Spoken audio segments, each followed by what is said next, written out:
jauh lebih gampang Pak daripada yang tidak mempunyai ini pengalaman di FMCG atau di supply chain. Karena di FMCG itu sebenarnya setengah supply chain-nya itu ada di FMCG Pak. Setengahnya ada di logistik kan. Oke. Kalau Bapak nanya 3 perusahaan terbesar, ini saya kasih tahu. Bapak sekarang di FMCG-nya itu FMCG yang besar atau FMCG yang kecil, Pak? Di Hatari atau yang menengah? Pasti nggak sebesar apa? Hatari sedang lah. Hatari, Pak. Oh, ya. Nanti saya ngomong sama Pak Obed aja, Pak ya.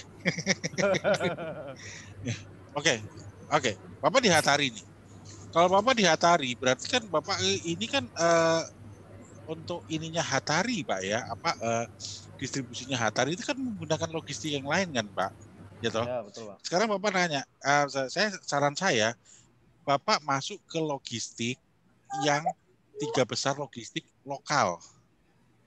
Jangan yang internasional, Pak. Nggak pernah ketemu sih gitu ya. Mungkin ada, saya terserah nggak, saya nggak mau menjernalisir dan terkesan saya tahu semuanya, pasti enggak gitu ya.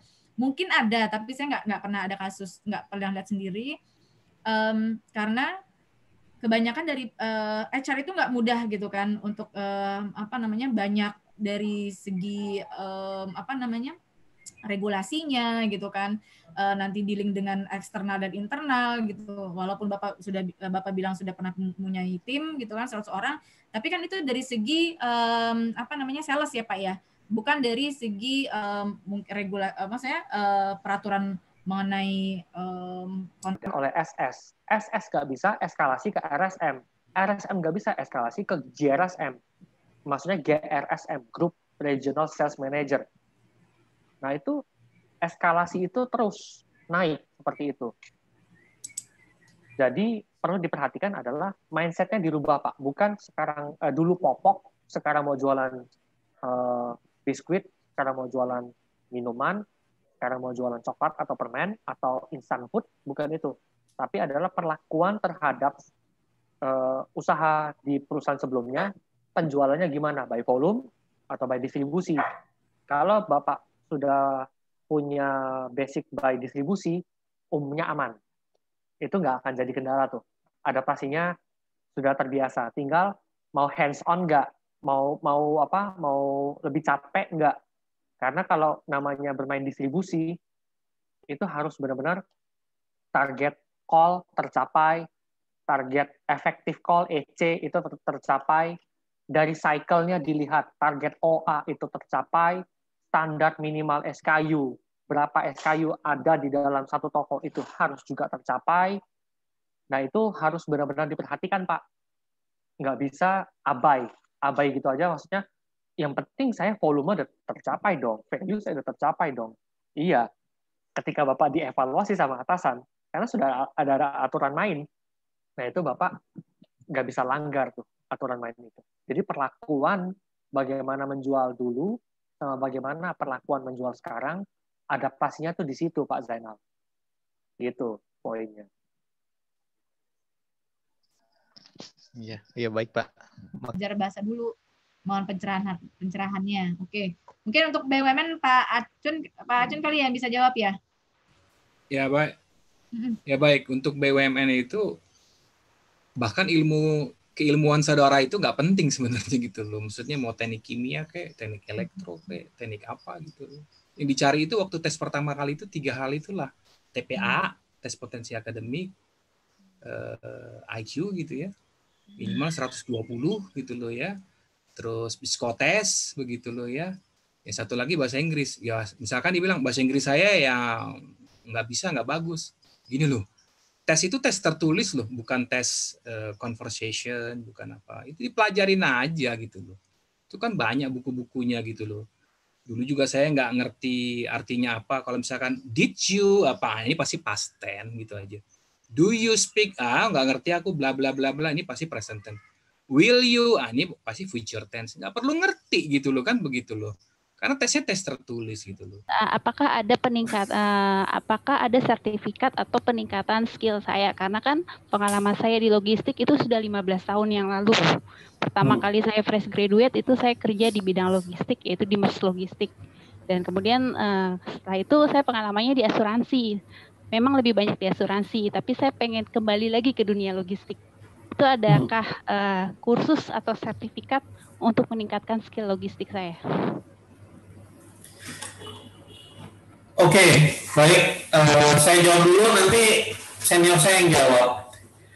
Sertifikasi itu kita jangan certificate minded sebenarnya ya. Kompetensi based human resource management sekarang yang digunakan sebagai acuan untuk melihat kandidat itu sebenarnya harus mengcapture sebuah kompetensi dari kandidat ketika melalui proses rekrutmen.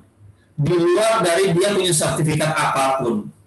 Ya, sertifikat bagus, tapi sertifikat itu harus bisa dibuktikan dalam proses rekrutmennya.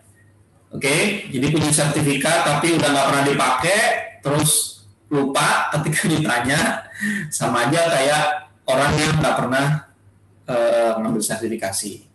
Ya, jadi kata kuncinya itu kecuali ada sertifikasi yang sifatnya keharusan. Contoh ya, kalau mau ngelamar sebagai dokter kan dia harus punya ijazah kedokteran. Tapi kalau jabatan-jabatan yang sifatnya general itu diutamakan paham aja tentang knowledge-nya sama skill-nya masih bisa. Ya Bu ya. Tapi kalau benderanya kecil, kayak saya dulu di PT Indomaya Mas, ya sudah harus punya kesabaran yang besar. Kalau benderanya besar, siap-siap mutasi. Kalau benderanya kecil, siap-siap kesabarannya panjang. Karena di atas saya, itu masih banyak lagi senior-senior yang pasti sudah berkarir lebih lama dari saya. Dan biasanya manajemen akan memilih orang-orang ya yang sudah lama. Ya karena perusahaan kecil, dia sudah, kalau saya bilang, dia sudah ngerti dengan orang lama. Orang lama pun udah gampang diperintah apa, instruksi apa, bahkan bosnya marah pun dia sudah tahu. Orang baru kan bisa-bisa kaget, besok resign. Iya kan? Jadi kalau di perusahaan benderanya kecil, ya kesabarannya yang harus diperpanjang. Kalau nggak sabar, ya udah pindah. Maka pas proses pindah jumping karir itu, yuk di-reset lagi. Lihat lagi, siap nggak saya untuk masuk bendera besar, tapi mungkin karirnya turun 1 level atau 2 level di bawahnya. Kalau siap, dan juga terutama dengan, ya kita nggak munafik ya, gaji kita siap, ya sudah, jabanin. Karena yang benar untuk berkarir ya itu, benderanya yang lebar dulu, yang besar dulu. Kalau mau punya karir path-nya yang bagus. Tapi kalau hanya sebatas, udahlah Pak, saya yang penting makan, gitu. Goal saya bukan itu. Nah, saya nggak bisa bicara lebih lanjut karena itu ada perlakuan yang berbeda dan nggak relate dengan topik yang kita bicarakan hari ini. Gitu. Ya. Ini dia terakhir quote dari saya. FMCG itu tidak seindah drama Korea. Ya, tidak seindah drama Korea. Jadi jangan dianggap, oh iya saya udah capai target, nanti langsung dapat reward dan segala macam. Enggak. KPI itu dibuat sebagaimana teman-teman tuh tidak bisa mencapai. Tapi tidak sehoror film Sadako gitu loh. Cocok. Nggak mengerikan gitu. Kerja di FMCG nggak seperti itu. Sangat dinamis, yes. Gitu. Jadi persiapkan diri rekan-rekan yang mau ke FMCG. Good luck. Dan saya doakan semoga karirnya semuanya baik adanya. Oke, saya harus kembali ke main room. Terima kasih untuk kesempatan bisa sharing dengan rekan-rekan semuanya.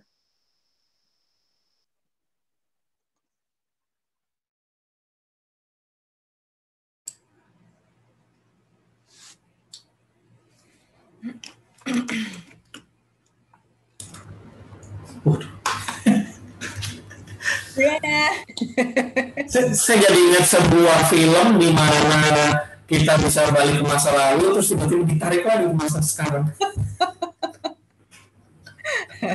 Terus ditarik lagi ke masa lalu. Ya. Oke. Nah, ini semua peserta kayaknya udah balik dari ruangannya. So, bagaimana kesan-kesannya? Cukup nggak waktunya nih? Untuk bertanya lagi, cukup nggak waktunya.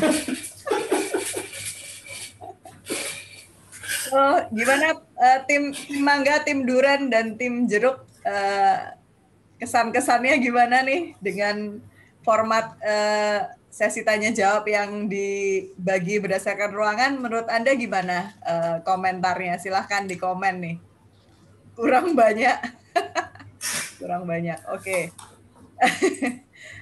Nah, tadi dari para host udah sempet kasih PR nggak nih buat masing-masing ruangan? Belum ya? Nggak sempet kayaknya.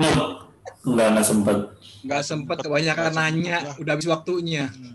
Nggak sempet lah. Oke. Tapi at least ini percobaan kita yang pertama, dan Anda adalah peserta pertama yang mencoba sistem meeting room ini, virtual meeting room, dan sesi tanya jawab yang direct gitu ya. Harapannya sih moga-moga nanti kita akan bisa melakukan dengan lebih smooth. Tapi ya kayaknya 20 menit mungkin masih kurang ya. Mungkin lain kali 30 menit deh, tapi bikin dulu yang agak panjangan gitu sesinya ya. Karena ini kita nggak sadar nih udah 3 jam loh, dari jam 2 siang. 3 jam setengah. 3 jam setengah. Boleh kasih masukan, Bu? Ya, gimana Pak? Sistem ruangan ini menarik, tetapi kita nggak mendapatkan sama rata pengetahuannya. Karena saya nggak tahu apa yang ditanya oleh kelompok lain. Disayangkannya itu aja. Secara knowledge kita nggak sama rata. Ya, tapi kalau dibikin dalam satu ruangan nggak kelar 6 jam, Pak. Masalahnya itu. Jadi emang harus punya pertanyaan sendiri, dan ada risiko memang pembicara akan ditanyakan beberapa pertanyaan yang mirip-mirip gitu ya. Tapi anyway, mungkin dari para host mirip-mirip kok, mirip ya. Mirip-mirip. Oke. Boleh masih masukan Bu? Mungkin menambahkan saja. Yes. Kalau memang ada yang kemiripan dari satu ruang ke ruang lain, mungkin bisa disummarize lagi ketika kita sudah masuk bersama, sehingga teman-teman bisa dapat gambaran lagi yang lebih enak gitu. Oh, ternyata ini nih masalah yang banyak ditanyakan. Oh, ternyata ini nih saran dari praktisi-praktisi yang ada, sehingga kita dapat overview-nya bareng gitu loh, Bu. Mungkin itu aja. Makasih. Input Pak Dipa ya. Oke, mungkin dari satu-satu pembicara mungkin bisa sharing 5 menit aja apa sih summary dari pertanyaan untuk diri masing-masing gitu. Oke, kalau dari saya ya, Coach Patricia. Ya. Halo? Ya. Kalau yang pertanyaan Pak Dipa itu, saya nggak ngerti nanti mekanisme di YouTube-nya itu, kan ini ada kamar-kamar ya gitu loh ya. Apakah kamar-kamar ini juga bisa di-trace seperti keinginan Pak Dipa gitu loh ya. Artinya kamar sebelah bisa tahu pertanyaannya apa gitu. Saya ngerti gitu loh ya. Unfortunately tapi tidak yang bisa. Buat Pak Dipa ini bagus, menarik gitu loh. Terus yang tadi Pak Jo juga bilang itu, memang pertanyaannya mirip-mirip sih gitu loh. Hampir semuanya ya kayak gitu-gitu aja, nanya cuma redaksi aja yang berbeda begitu loh. Ya. Oke. Jadi buat saya sih ini event yang menarik loh gitu loh, karena mereka bisa private loh. Bayarannya harusnya mahal ini loh gitu loh. Nah, betul, makanya. Istimewa loh. Istimewa bisa pakai telur nih. Bicara ngomong langsung dengan Pak Johannes Susilo, Pak Saryanto gitu loh kan. Sesuatu yang berharga. Oke. Nah, mungkin bisa disummary dari Pak saya spotlight dulu nih semua pembicara dulu. Nah, mungkin Pak Cesar nih duluan. Kira-kira yang paling banyak ditanyakan dan summary-nya apa gitu, Pak? Intinya sih saya sama Pak Ju ini kayak tandem yang cocok ya. Jadi memang kebetulan saya sama Pak Ju itu di industri yang sama, cuman masanya yang berbeda ya, terbalik gitu. Jadi kalau ada banyak pertanyaan itu adalah ya Pak Ju jawab dulu atau saya jawab, kemudian ditimpali gitu aja. Jadi sebenarnya sih sama ya. Cuman kalau saya highlight di sini dari 3 kelas tadi itu,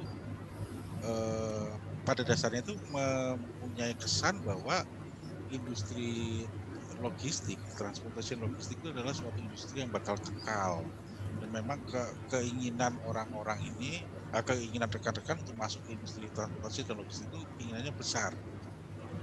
Ya ini memang antara, dan juga ada ketemu tadi benang merahnya dari salah satu, kan tadi saya lupa namanya, sebenarnya itu ada hubungannya sama FMCG. Karena FMCG ada FMCG ada di awal, logistik ada di tengah, kemudian ketemu FMCG lagi di akhir, Bu. Jadi kalau sebenarnya kalau kita nih suatu saat ya, tapi mesti dengan ini ya, membuat suatu kayak semacam summit gitu ya, dalam waktu 6 jam. Jam sini untuk FMCG, jam sini, dan kita membuat suatu benang merah, ini bisa the whole industry itu bisa handshake. Harusnya kalau menurut saya ya. Jadi bikinnya itu mungkin sekarang kita pakai breakout. Nantinya bisa jadi itu bukan breakout lagi, tapi the whole ini kita langsung lakukan misalnya 6 jam atau 7 jam atau 2 hari. Tapi ada ini tanggal sekian, jam sekian sampai jam sekian adalah membicarakan masalah ini, jam sekian ini bicarakan ini. Itu sih kalau dari saya ya, mungkin bisa dicoba. Cuman sama-sama Bu, kita semua pembicara sudah memberikan waktunya, at least teman-teman yang mau ngikut juga sama-sama nggak keluar masuk gitu sih. Jadi sama-sama dapat gitu, supaya enak gitu. Itu sih kalau dari saya.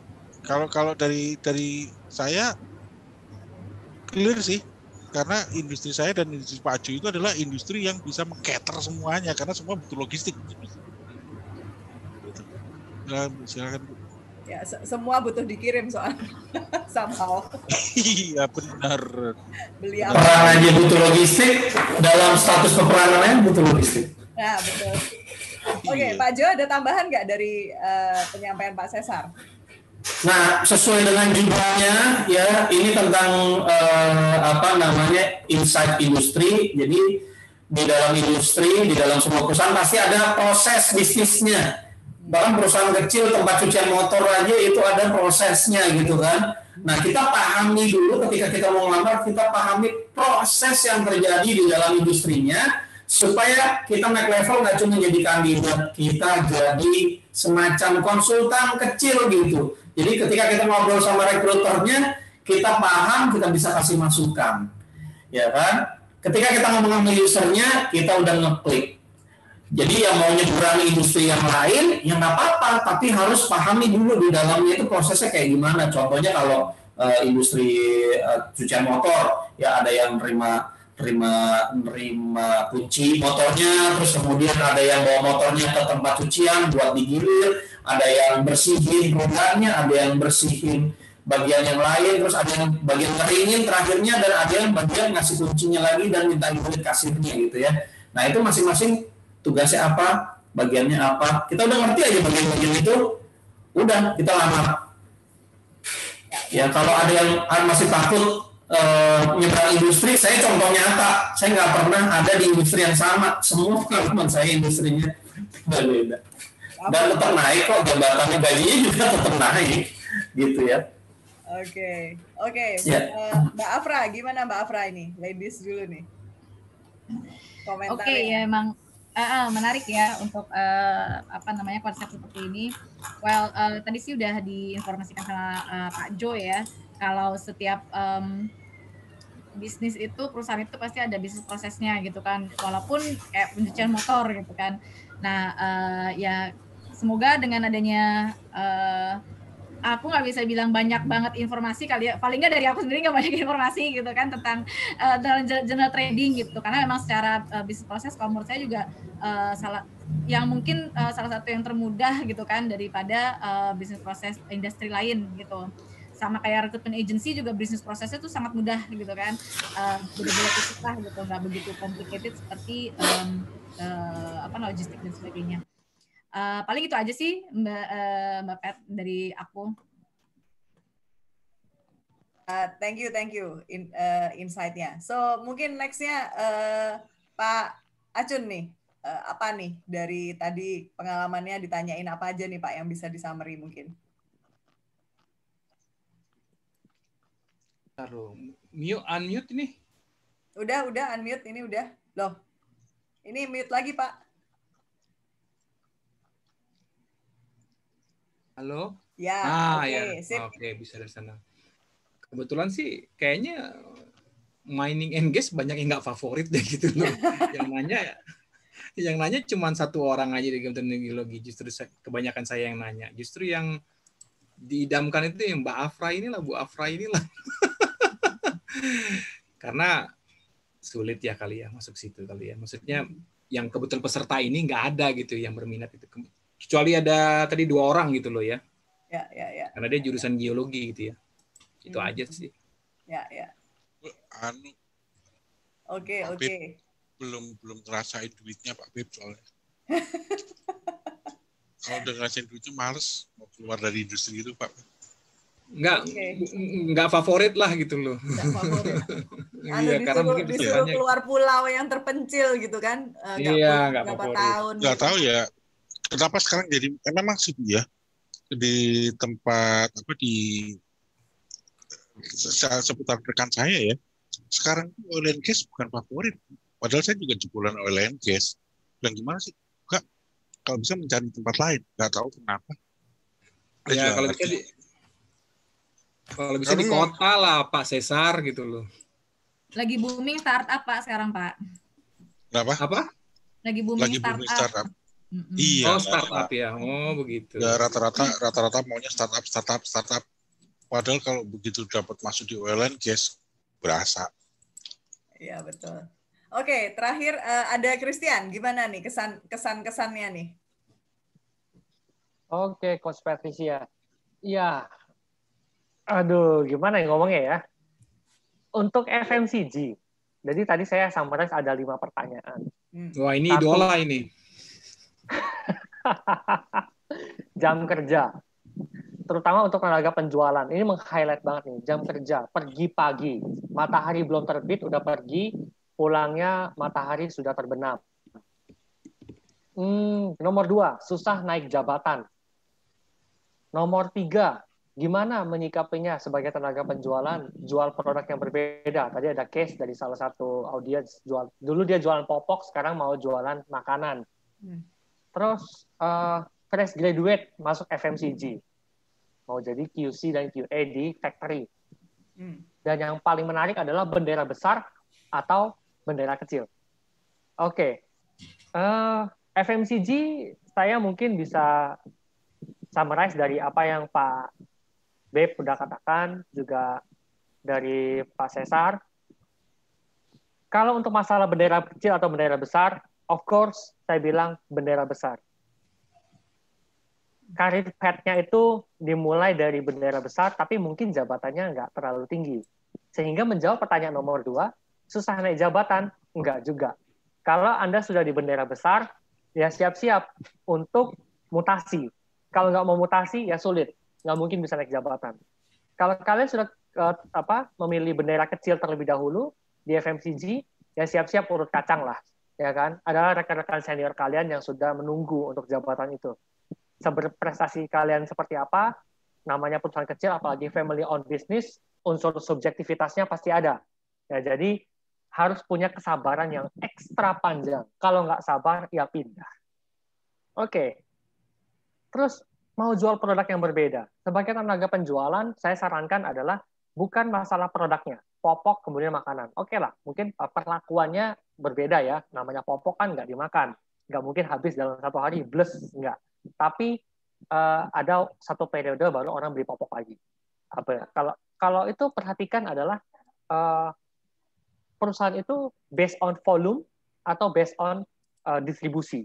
Kalau sebelumnya dulunya menjual popok secara volume, maka pas pindah ke perusahaan yang distribusi murni, tolong itu dirubah. Karena ngebom omset di toko Pareto tidaklah cukup untuk suatu pencapaian di perusahaan yang memegang cara berjualan dengan distribusi. Nah, kemudian jam kerja berantakan, pergi pagi, pulang pagi. Itu saya rasa nggak hanya di FMCG, mungkin di perusahaan atau di industri lainnya juga mengalami hal yang sama. Apalagi sebagai tenaga penjual. Kalau belum achieve target, maka ya punishment paling ringannya adalah cari toko yang bisa kalian capai target penjualannya. Kalau sudah mulai bisa mengikuti ritmenya, kebanyakan juga rekan-rekan saya dulu di Mayora, saya ngelihat nggak sampai segitunya. Kecuali lagi ada momen-momen penting. Nah, biasanya ya itu bisa antar region bahkan saling bahu-membahu. Ya, momen penting itu misalnya kalau kayak di Mayora, kunjungan Pressdir itu sudah jadi suatu hal yang membuat solid antar region. Gitu. Oke. Dan terakhir, fresh graduate mau masuk FMCG. Ya kan? Fresh graduate mau masuk industri manapun, oil and gas, mining, education, apapun, highlight diri kalian seobjektif mungkin. Jangan dengar kata orang, percuma lu masuk industri sana, itu kan alumni Univ B, lu dari Univ Z nggak bakal masuk. Oi man, abaikan kayak gitu, nggak mungkin lah. Kalau kalian berpotensi dan kalian bisa mengkomunikasikan diri kalian, pasti di industri manapun, fresh graduate itu akan dipandang. Karena kalian itu adalah regenerasi. Kami-kami ini yang sudah senior, kan butuh ada darah segar, darah baru. Gitu. Jadi buat rekan-rekan tetap semangat. FMCG tidak seindah drama Korea, tapi juga tidak semenakutkan film Sadako. Salam satu pasar. Oke. Thank you. Jadi kalau kita summary sih, ya semua pasti ada plus dan minusnya, tergantung itu bagaimana kita siap mental, siap skillnya gitu ya, siap menghadapi tantangan, karena nggak ada kerjaan yang gampang, itu udah prinsip utamanya gitu ya. So terima kasih, kita sudah 3,5 jam nih, sudah waktunya menjelang maghrib dan udah menjelang yang mau kencan, mungkin sudah waktunya menjelang persiapan kencan. So saya tutup. Terima kasih banyak untuk semua peserta dan thank you feedback-nya juga. Kalau misalnya memang Anda ada usulan tentang industri apa sih yang Anda ingin tahu lebih banyak, silakan email kami di hello@brainbox.id. Terus terima kasih sarannya untuk memang konsep event sekarang kan memang kita ingin memberikan perspektif untuk 16 industri. Jadi bukan satu industri, jadi memang supaya mungkin bagi Anda yang masih belum tahu mau ke industri mana, hopefully acara ini bisa membantu at least menajamkan visi Anda, oh saya kayaknya cocok nih di industri yang ini karena udah tahu lebih banyak tentang industri tersebut gitu. By the way, ini Pak Jo kemana ya, kok hilang? Nah, oke, anyway, so itu sih. Terima kasih banyak buat semua peserta, tim Mangga, tim Jeruk, dan tim Duren. Jangan lupa nanti kalau pakai Zoom lagi namanya diganti, nanti orang bingung kenapa kok ada mangganya ya, gitu. Nah, oke.